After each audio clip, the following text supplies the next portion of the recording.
네, 반갑습니다. 상한선입니다. 오늘은 주식시장에서 뉴스를 제일 늦게 보고도 상한가를 먹는 방법, 또는 이제 상한가가 아닌다 하더라도 꾸준하게 2에서 3% 이상, 10% 이상 먹을 수 있는 조건들에 대해서 말씀을 드리도록 하겠습니다. 아마 오늘 제가 하는 얘기는 만약에 뉴스를 볼 때마다 따라 들어가서 사는 이제 뉴스 매매, 시황 매매라고 불리는 매매를 하는 사람들에게는 아마 뚱딴지 같은 소리겠죠? 하지만 오늘 제 강의를 끝까지 들으신다면 여러분들도 뉴스를 제일 늦게 보고도 충분히 수익을 낼 수가 있다, 이렇게 말씀을 드리고 싶습니다.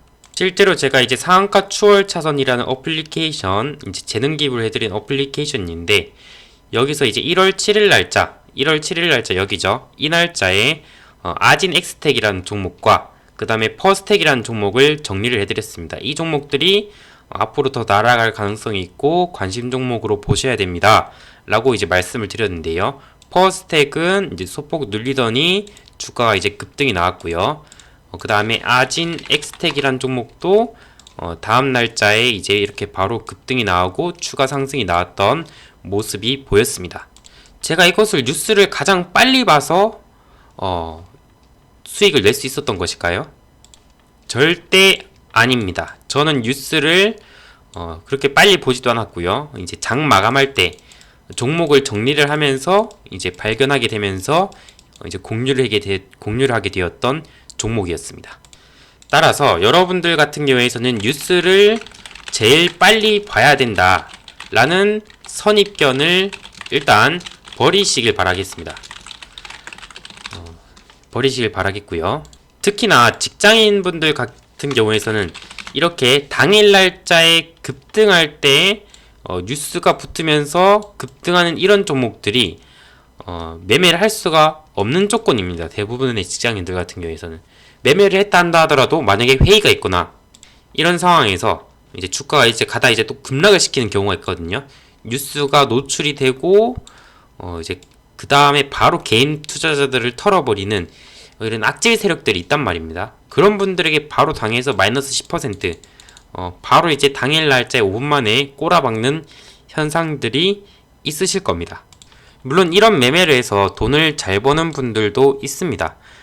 사실 이렇게 당일 날짜에 급등하는 이런 돌파 매매를 사용을 해서 고수분들도 참 많이 나오기도 하고요. 그런데요, 근데 직장인분들이 여기서 매수를 한다 해서 뉴스가 뜰 때 매수를 한다 해서 상한가를 간다는 보장이 없거든요. 그게 참 문제라는 것입니다. 그래서 직장인분들도 충분히 가능하게 뉴스를 제일 늦게 보고 수익을 먹는 방법이 무엇이냐, 이렇게 여쭤보신다고 한다면은, 이렇게 급등이 나왔을 때, 상한가가 나왔을 때, 또는 20% 이상, 또는 15% 이상 급등이 나왔을 때 당일 날짜에 절대 매매 안 해도 됩니다.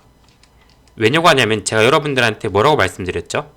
지난 영상에서 2조 트레이더도 급등 패턴상에서 이렇게 한 차례 급등이 나오고 난 다음에 오히려 저가를 높이는지 살펴보고 접근을 한다고 했죠.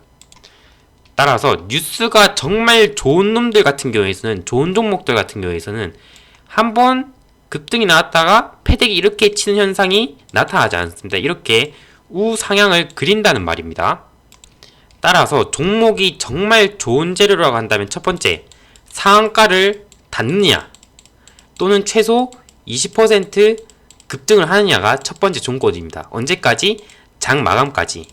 왜냐고 하냐면은 장중에 상한가를 가는 경우도 있고 20% 이상 급등했다가 윗꼬리 달고 쭉 꺼지는 경우도 있습니다. 이런 종목들은 후순위라고 보시면 되겠죠. 왜? 장 마감까지 상승을 유지하지 못했으니까. 정말 강한 재료라면은 상한가를 이제 장 마감까지 딱 유지해야 이게 정말 강한 재료라고 볼 수가 있겠죠. 두 번째, 종목이 평균 대비 거래량과 거래 대금이 풍부해야 됩니다.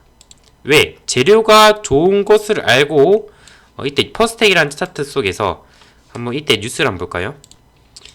퍼스텍을 보면은 이렇게 로봇과 관련된 뉴스가 나왔고요. 최근에 이제 트렌드가 되었던 삼성 M&A 이슈였죠. 1월 7일 날짜에 나왔던 뉴스였습니다. 이렇게 뉴스가 나오게 된 이유로 어떻게 되었습니까? 주가가 이제 급등이 나왔다가 조정이 나오고 급등이 나왔다가 조정이 나왔지만 결국 장마감 무렵에 상한가를 닫게 되었습니다. 결론적으로 1월 7일 날짜에서 이제 상한가를 닫게 되면서 이제 좀 재료적인 면에서 그나마 이제 강세를 보였다라고 볼 수가 있겠죠. 이때 당시에 거래대금도 보시면은 과거의 수치랑 비교해 봤을 때 어떻습니까? 역대급으로 강하게 된 면이 있죠. 그 이전과 비교해봐도 1년치 내에서 역대급 면이 있습니다. 그렇다고 한다면 현재 삼성 M&A 그쪽에서 로봇과 관련된 이슈로 트렌드가 맞고요. 그 다음에 차트적으로도 상한가를 도달했고 그 다음에 거래대금도 많이 터진 면이 있는데 주가의 위치를 한번 보겠습니다. 주가의 위치도 보시면은 과거에 이제 약간의 행보를 거쳤던 구간에서 최근에 돌파 시도가 있었지만 뚫지 못했다가 전고점을 이렇게 돌파한 면이 있었죠. 이때 거래 대금과 거래량이 점증하는 면이 나타나게 되었고요. 그래서 위치적인 면을 봤을 때도 저항대를 갓돌파한 구간이기 때문에 추가 상승 여력이 열려있다 이렇게 볼 수가 있었습니다. 따라서 여러분들에게 말씀드리고 싶은 것은 뉴스 늦게 보셔도 상관없습니다. 제가 분명히 말씀드릴게요. 설령 돌파 매매를 하는 분들 같은 경우에서도 뉴스를 정말 늦게 보고도 이제 매매를 해서 월억 이상 버시는 분들 많습니다. 이때 종목 정리를 잘 해놓고 관심 종목에 추가해놓고 이렇게 돌파 구간들에서 매매를 하신 분들이 많다는 겁니다. 그래서 여러분들은 이렇게 1차 상승들은 그냥 팔짱 꼬고 확인하셔도 늦지 않습니다. 정말 갈 재료라고 한다면은. 그렇게 해서 안 간다고 한다면은 갈 재료가 아닌 것입니다, 여러분들. 그래서 뉴스를 늦게 보셔도 상관없고요. 하지만 그 상한가를 갔을 때 또는 급등을 했을 때 위치와 거래량, 거래대금, 이슈 이런 것들을 종합적으로 보시길 바라겠습니다. 자, 그 종합적인 면을 어떻게 보라고 했죠? 시제수차제라고 말씀드렸죠. 시장, 재료, 수급, 차트, 재무 이렇게 보셔야 된다 말씀을 드렸는데요. 그래서 재료 하나만 보면은 깡통을 찰 수가 있다. 왜냐고 하면 뉴스를 보고 제일 빨리 따라가게 되는 이런 뉴스 매매에 혈안이 되신 분들이 많기 때문입니다. 하지만 여러분들이 수급과 차트, 그 다음에 시장, 재무 이 중에서도 수급과 차트를 같이 보시게 된다고 한다면은 오히려 뉴스를 제일 늦게 본다 하더라도 느긋하게 이렇게 눌림목에서도 잡으실 수가 있다는 것입니다.